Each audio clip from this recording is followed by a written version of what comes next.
anyone that isn't in the know, last week Nintendo released a direct where they kind of like slyly released the Pikmin 1 and 2 ports.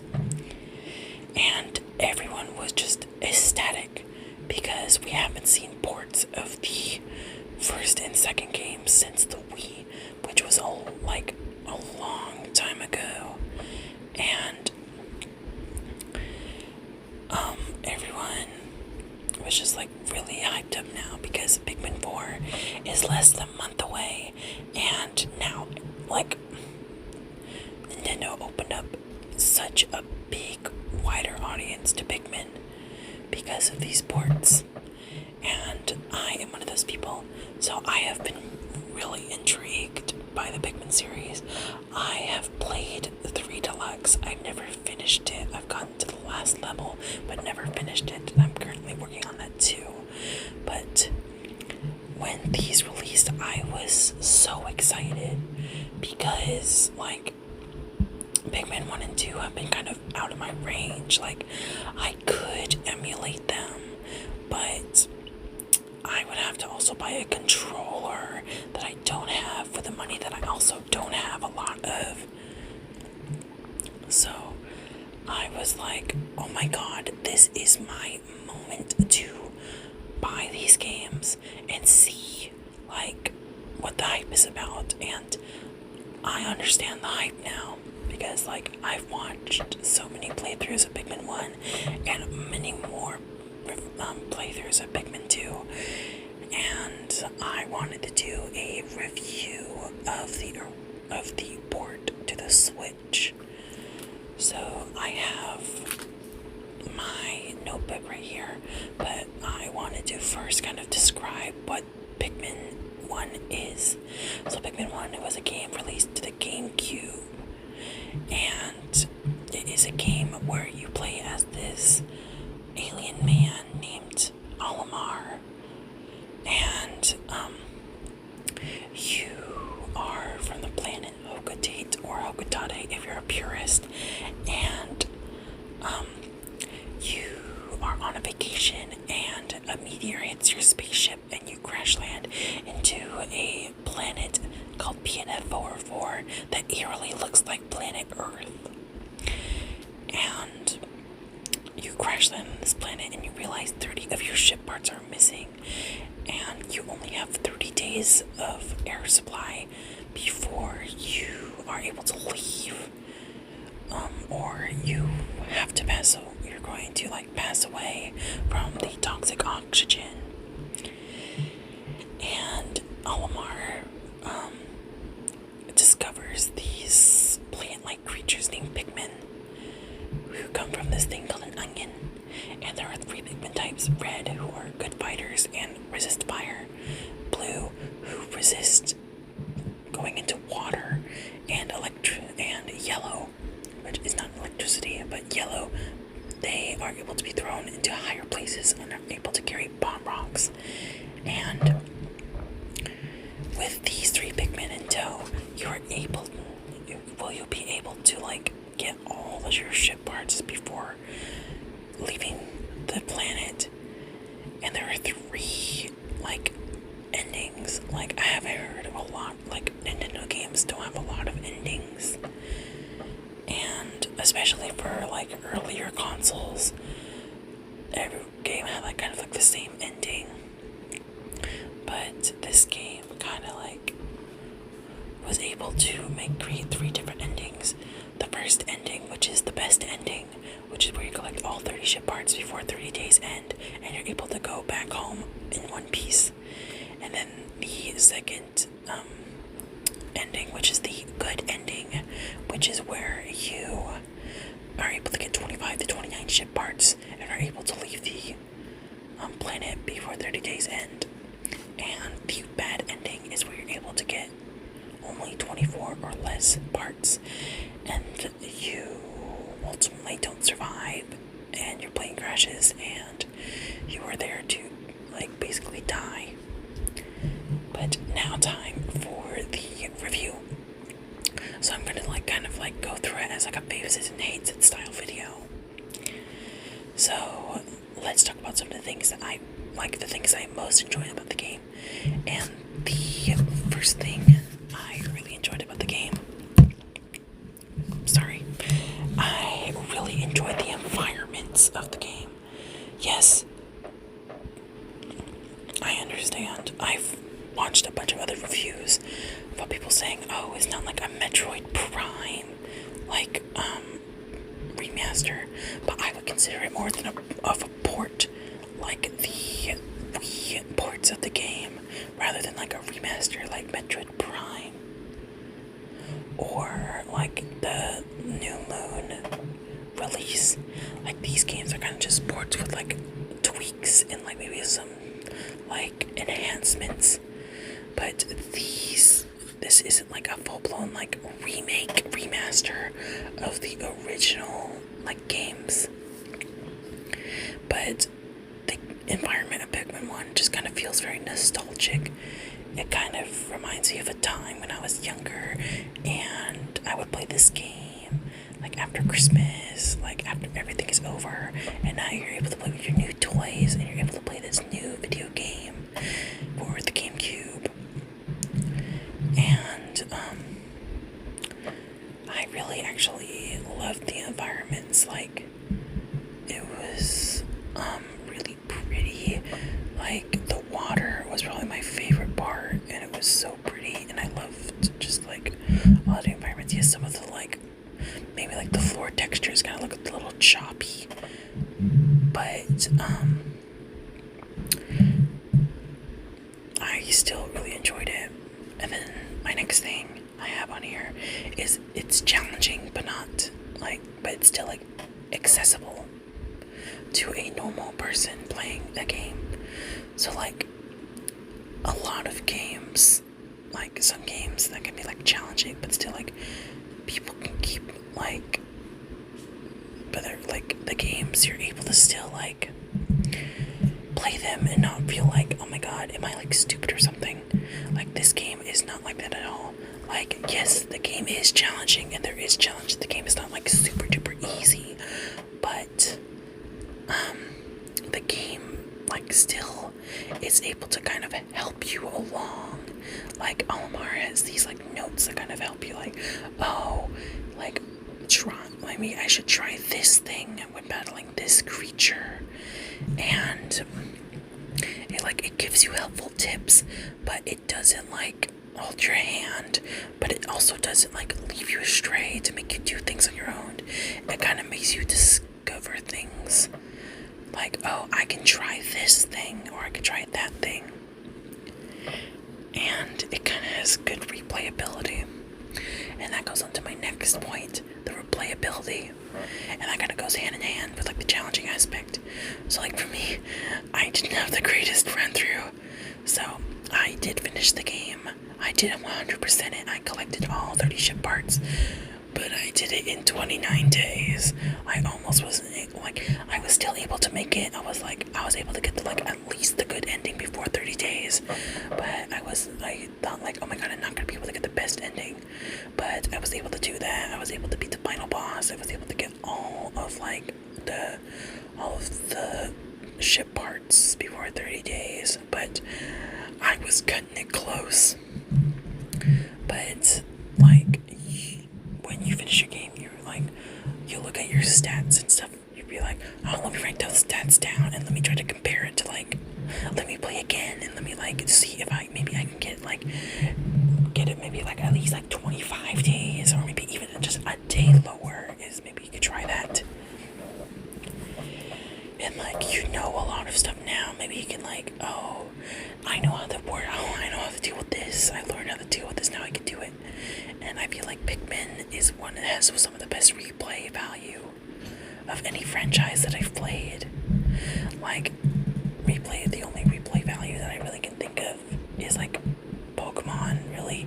And I don't know if you remember like Pokemon. Pokemon has like no replay value, but like Pokemon has replay value. But yeah, the replay value on this game is like, just the whole series in general is really good. And then next is the enemy designs. Like, Pikmin has some like my favorite like naming and enemy design conventions because it's like you are basically living in like this very realistic environment that looks just like planet Earth, like, and you're just so small, but you have such weird creatures. It has a very good duality of like really like realistic, hold for the time, realistic graphics, but just really sci-fi and just out of this world designs. Like, I think one design that kind of like brings that all together is the burrowing snagret. So the burrowing snagret is basically a monster in the game where it is basically a like seagull eagle looking like monster with like a seagull eagle bird head, but its lower body is just pure serpent, and it comes out from the ground, and like you have to attack it when it's like coming out of the ground, and it's just like it's really weird, like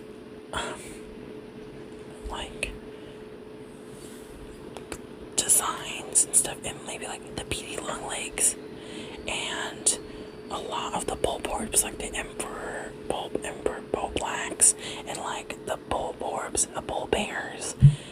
It is just really interesting, and I really love the duality of the designs compared to like the environments they live in.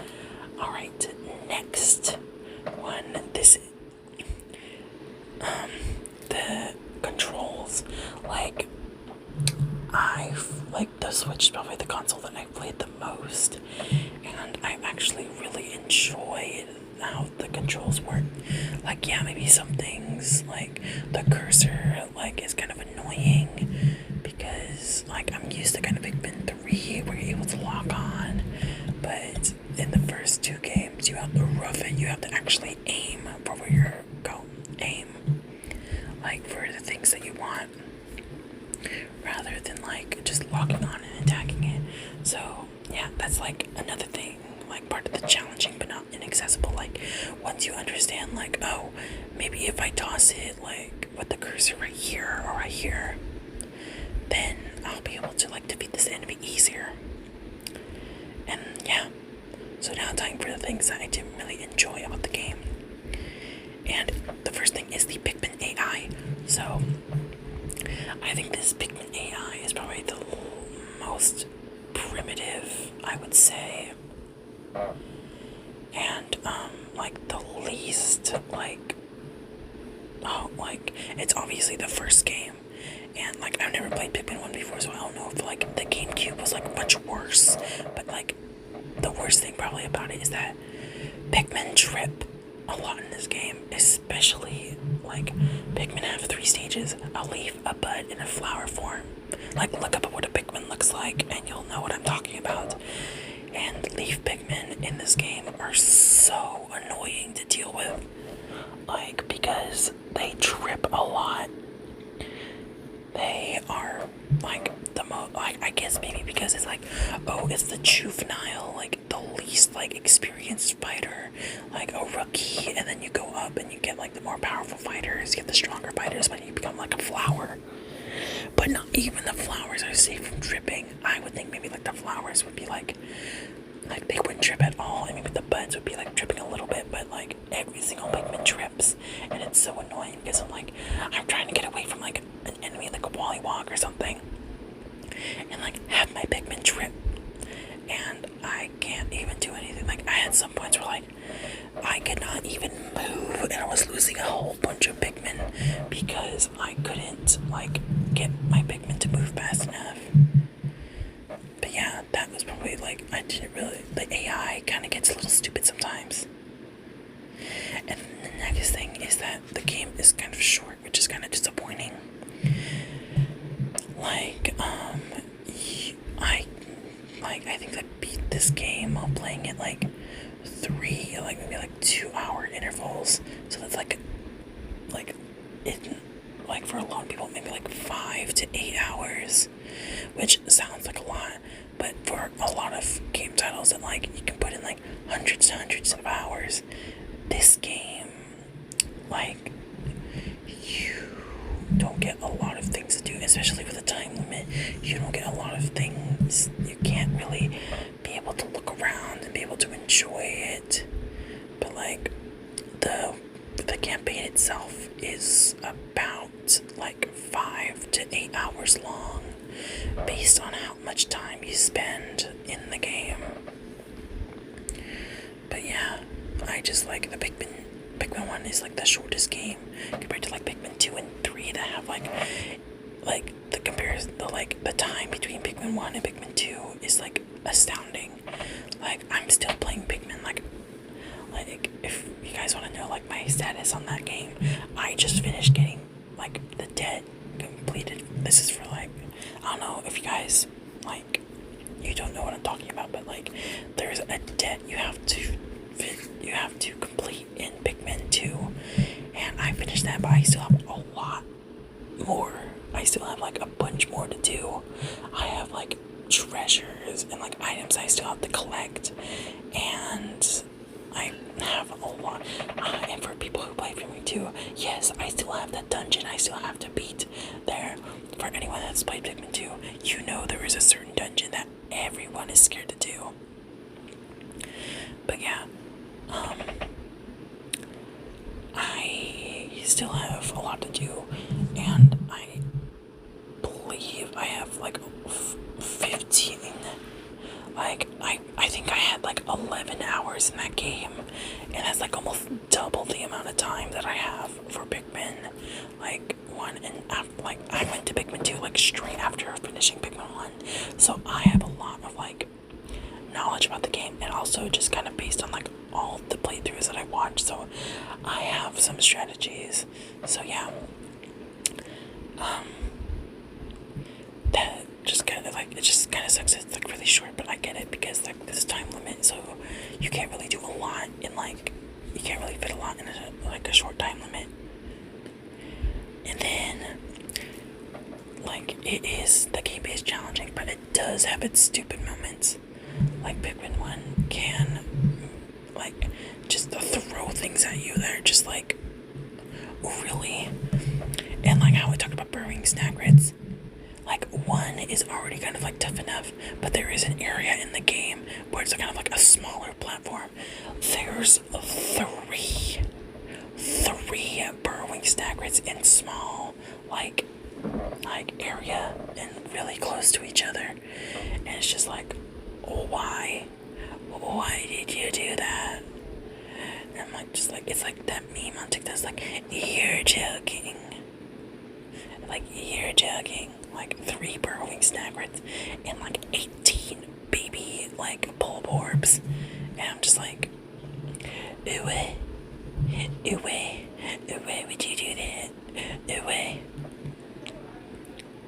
But maybe it'll be like a little bit easier now that I'm almost done with Pikmin like 2, and Pikmin 2 is like way harder than Pikmin 1. And yeah, there's just some stupid moments in that game.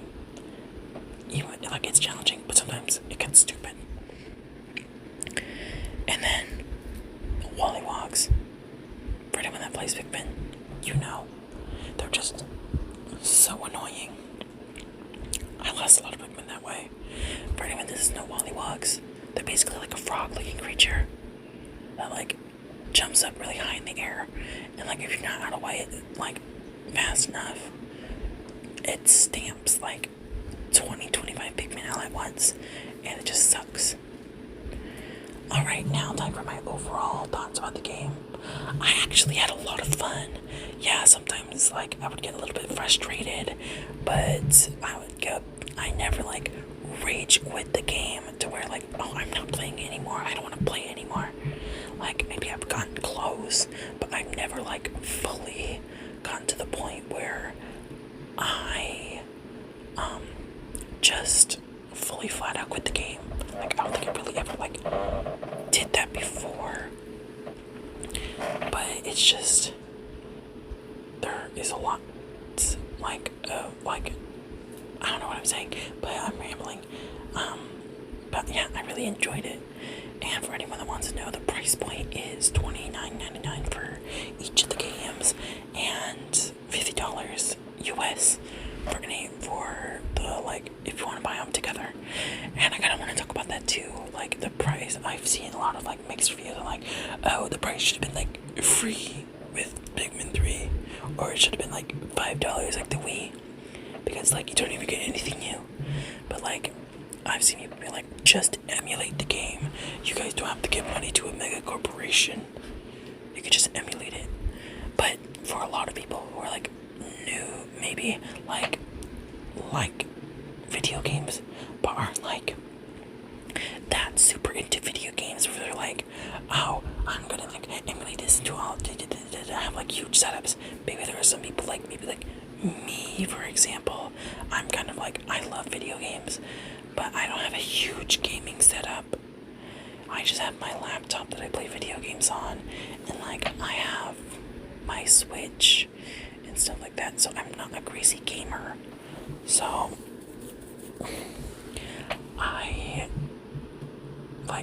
I don't want to, and plus I would have to have a controller, because keyboard controls and Pikmin do not sound like they mix well, so I would have to pay for that.